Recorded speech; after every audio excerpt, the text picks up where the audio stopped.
इसी वजह से लोग हार रहे हैं। देखिए, यही बचकानी बातें जब आप करोगे तो आप बकलौल टाइप के लगे, हम लोग बोका भी कहते हैं कि इस तरह की बचकानी बातों से बचना चाहिए।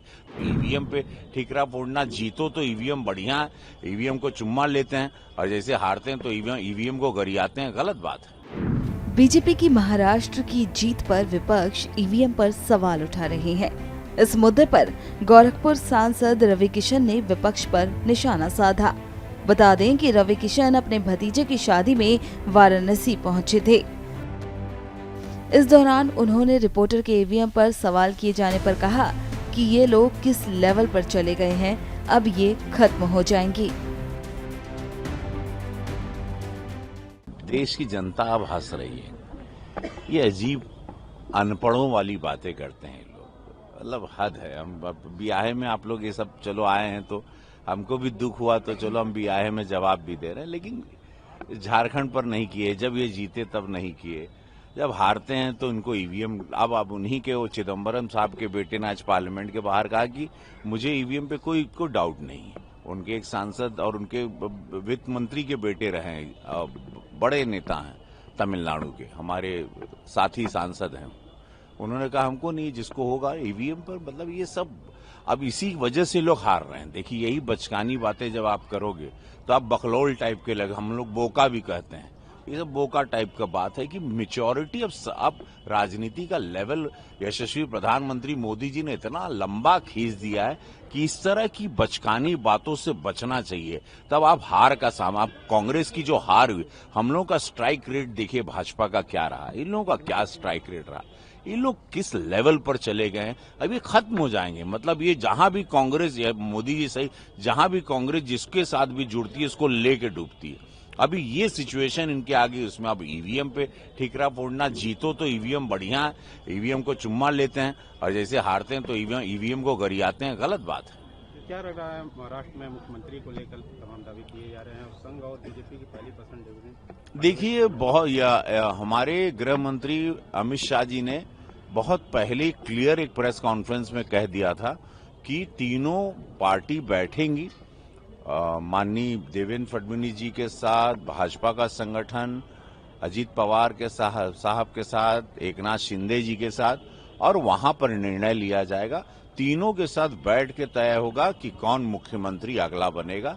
तो ये है कि महायुति में बहुत एकता है, बहुत एक विचारधारा है, और उस हिसाब से डेफिनेटली तीनों की जो राय होगी वही सर्वमान्य होगी। महाराष्ट्र के बाद यूपी चुनाव हुआ, उस पर भी ऐतिहासिक रहा। देखिए, यूपी का चुनाव ऐतिहासिक रहा। 9 में से 7 सीटें बता रहे हैं कि 27 में हम लोग ऐतिहासिक जीत की ओर जा रहे हैं। और बहुत ही ये जो सनातनी जागरूकता आई है युवाओं में, महिलाओं में, बेटियों में, बुजुर्गों में, जो अचानक से एक उछाल आया है, उस भावना को लेके जो दबा के रखा गया था, तो वो एक बड़ा काम आया। और यही कि बटोगे तो कटोगे के साथ यशस्वी प्रधानमंत्री मोदी जी का एक है तो हम सेफ हैं, ये बहुत साफ बात जो कभी कोई साफ नहीं करता था, उस साफ बातों का आप रिजल्ट देख रहे हैं कि सबको लगा कि हम लोग ब्राह्मण, पासी, यादव, मौर्य, कुशवाहा न बने, हम लोग एक रहे, हिंदुओं में बटे नहीं। बस कहने का तात्पर्य ये था, क्योंकि वो पार्टीशन के टाइम से हम लोगों को बांट के ही हमारे वोट को छितरा बितरा दिया जाता था, हम लोग को आपस में हिंदुओं को लड़ाया जाता था। तो कहने का ये तात्पर्य था मोदी जी का और पूज्य योगी महाराज जी। आप लोगों ने उत्तर प्रदेश उपचुनाव में बड़ी जीत हासिल की है, लेकिन समाजवादी पार्टी ने स्वीकारने से मना कर दिया है। कहा है कि ऐसी बेईमानी तो पूरे लोकतंत्र में कभी नहीं हुई थी, स्वतंत्र भारत में कभी नहीं हुई। खिसियानी बिल्ली खंबा नोचे। देखिए, इनकी सरकार थी तो वो कुछ बातें उस टाइम की भी आप लोग याद जरूर करवाइएगा, या कांग्रेस की सरकार थी या बसपा की, वैसा कुछ नहीं है।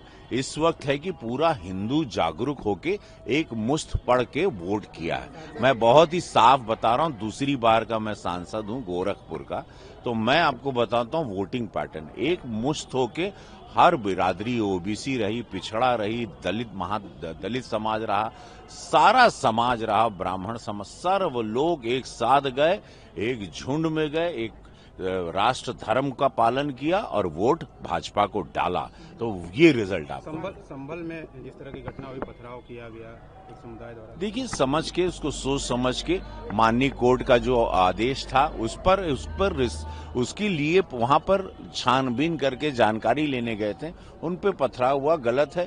और वहां के नेता लोग जो कर रहे हैं, उनके नेताओं को समझना चाहिए किस तरह से बच्चों को आग में ना झोंके, युवाओं को आग में झोंक के खुद एयर कंडीशन में बैठे रहते हैं, इस तरह की बयानबाजी करके अपने ही समुदाय के लोगों को आगे बढ़वा देते हैं, तो ये बहुत गलत है। उनके समुदाय के, मैं मुसलमान समुदाय से मैं निवेदन करना चाहता हूं कि अपने नेताओं के, जितने मुस्लिम नेताओं हैं, आप उनकी बातों में ना आके आक्रोशित हों। मैं निवेदन करता हूं और शांति बरकरार रखें।